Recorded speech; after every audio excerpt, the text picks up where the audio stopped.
edition, not the iPhone 8.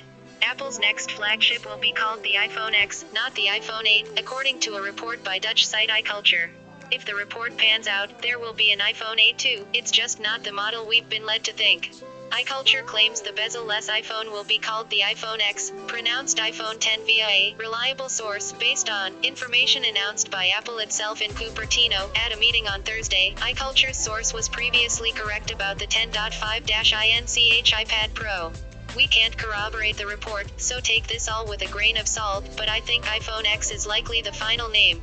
It was clear from the very first rumors that this year's flagship iPhone wouldn't follow the usual naming scheme and be called the 7S. 2017 is the 10th anniversary of the original iPhone, after all, so Apple was surely aiming for something more dramatic to celebrate.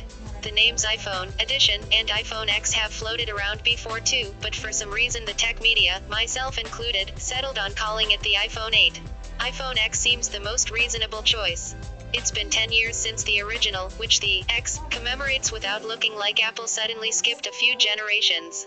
There's also a precedent to the X in the form of Mac OS X. That said, I still think iPhone Edition sounds the coolest, and 9 to 5 Mac reports several case makers think that's what Apple is going with.